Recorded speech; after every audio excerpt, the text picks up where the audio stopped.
যত লোক বসে আছেন মনে কিছু করিয়েন না, সবাই রোজা ছিলেন? সবাই ছিলেন না, দু চার জানোয়ার একটা একটা শরীর বুঝলেন, জান ভরা শরীর, শরীর দেখলেই বুঝলেন। যদি এখন মাথায় ফাটা বেঁধে হুঁকা বের করে তবে দেখি পানি দেওয়া হবে, এরকম শরীরের লোক রোজা করেনি। কারণটা কি জানি না। আবার কিছু লোকের মাঝে রোজা করেছে, দুপুরেও খেয়েছে, দিনেও খেয়েছে, আবার খামচা ভরে ইফতার করতে হয়েছে, এরকম লোক আছে। আমি বলছি মানে আপনি ভাবেন না যে বানাওয়াটি বলছে, ওর কাছে নিয়ে গিয়ে আপনাকে প্রমাণ করে দেব। আসরের পর মসজিদ সংলগ্ন দাফন করছে, তো দিন কেমন গেল বলে রোজার শেষ দিকে রহমত গেল, মাগফিরাত, রহমত তো গেল রহমতে, ঠান্ডা ঠান্ডা ভাব ছিল প্রথম দিকে, মাগফিরাত একটু বিপদিক, নাজাত মানে জাহান্নাম থেকে মুক্তি, সুবহানাল্লাহ সুবহানাল্লাহ। তো এত জাহান্নাম থেকে মুক্তি, মুক্তি আল্লাহ পাক পরীক্ষা করে দেখলেন যে আমার দেখি বান্দাকে এত রোদ্রের তাপে এত পিপাসিত হবে, এগুলোকেও যদি সহ্য করে নেয় তো এই সমস্ত বান্দার ঠিকানা জান্নাত হয়ে যাবে। কি দিন ছিল বিরাট। আলেম ওলামা বলছে পিয়াস লাগছে, পীর সাহেব বলছে পিয়াস লাগছে, এমন দিন।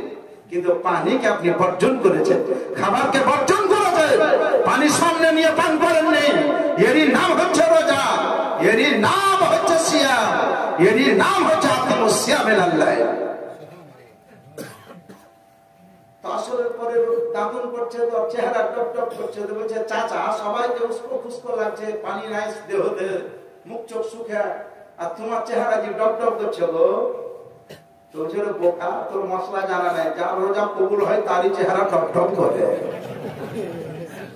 চিন্তা করেছে ওর মধ্যে কিন্তু ভালো মন্দ লোক থাকে, একজন খুঁজে নিয়েছে, হুড়ে নিয়েছে, রোজা আছে কি না আছে বাড়ি যা, আর বৌমার কাছে খবর নেবে। শ্বশুর শাশুড়ি কেমন যদি এই আপনাকে ওর পরিচয় নিতে হয় তো বৌমার সঙ্গে যোগাযোগ করতে হবে, আর বৌমা যে কেমন এর যদি হিসাব আপনাকে নিতে হয় তাহলে শাশুড়ির সঙ্গে যোগাযোগ করতে হবে। এটা সিস্টেম। ছেলেটা এদিক ওদিক করতে সব গল্প করছে, কাউকে বুঝতে দেয়নি, আর বাড়ি গিয়ে একই টানে বৌমার সঙ্গে দেখা, ভাবি আসসালামু আলাইকুম। ওয়ালাইকুম আসসালাম। আপনার নসিব খুব ভালো, আপনি রোজা, আপনার স্বামী রোজা, আপনার শাশুড়ি রোজা, শ্বশুর রোজা, ছেলে রোজা, আপনাকে দিনের বেলায় ভাত রান্না করতে হয় না, অনেক মহিলা পরিশ্রম হয় খুব, আপনার আল্লাহ নসিব ভালো রেখেছে। তো বলছে আর বলিও না ভাই, আমার শ্বশুর প্রতিদিনই দুপুরে ভাত খায়, রোজা করে না, বলে রোজা করে না, দাফন করছে, বলে হ্যাঁ একটু পরে ইফতারও নিয়ে যাবে মনে কি তরমুজ টরমুজ কেটে একবারে মনে হবে যে আসল রোজদারি, মানে বৌমার ভিতর ঝুলি আছে, ভোরে ধুইয়া খেয়ে আছে চুলে, আবার দুপুরের ধুইয়া রোজদারি মানুষ। তো বলছে আজও খেয়ে আছে, বলে হ্যাঁ খেয়ে গেল, আসলে নামাজ পড়তে ঘরে খিললি কি কি তরকারি সব ডিটেলস খবর নিয়ে বাইপাস দিয়ে ঘুরে এসে বলছে চাচা তোমার রোজা কবুল হবে না কেন, তুমি খিল দিয়ে খাওনি, আর মুখ চোখ শুকাতে লেগেছে, এবার মনে হচ্ছে রোজদারি। কথা শোনা মাত্র বলছে তার মানে, বলছে তোমার বৌমাকে ডাকবো, আজকে বমি হচ্ছিল বলি খেয়াল, মানে ধরা বলে বলে বমি, বুঝতে পেরেছেন। ডুব মেরে রোজা করে খুব পানি খায়, যেদিন ট্যাংরা মাছ গলায় লাগলো সেদিন ধরা বলো বুঝে এক ডুব মেরে আলাম। হায় হায় হায়। ও বাপজিরা ভাইরা, আমার লোকটাকে যদি বলা হয় তাহলে ইফতারি কেন করছো, বলে আমি পাগল আছি নাকি, তোমরা জানো না রোজা আল্লাহর ফরজ। আমার বিশ্ব নবী বলে দিয়েছে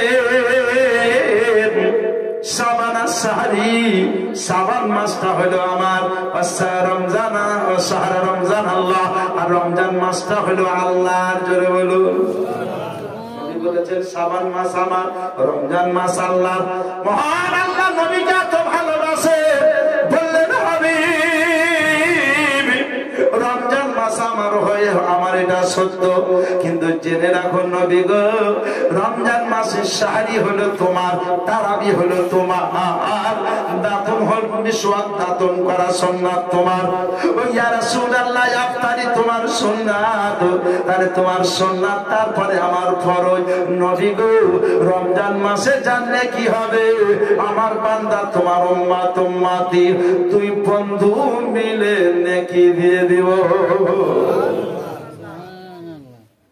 তো বলে খাপা সেহরি করা সুন্নাত, বলে কি সেহরি করিয়ে, ইফতার করা সুন্নাত, বলে কি ইফতার বাদ দিয়ে না, দাতন করা সুন্নাত, বলে কি দাতন করিয়ে না, দাতন করা বাদ দিয়ে না। তো ছেলেটা বলছে তোমার দুই মে ভাত খাওয়া সুন্নাত। আচ্ছা, সাহারি করা কার সুন্নাত? নবী। কিন্তু কোন লোকের লেগে? যে রোজদারি তার জন্য, বেরোজদারি কি বলেন আপনি বুঝাবে কে?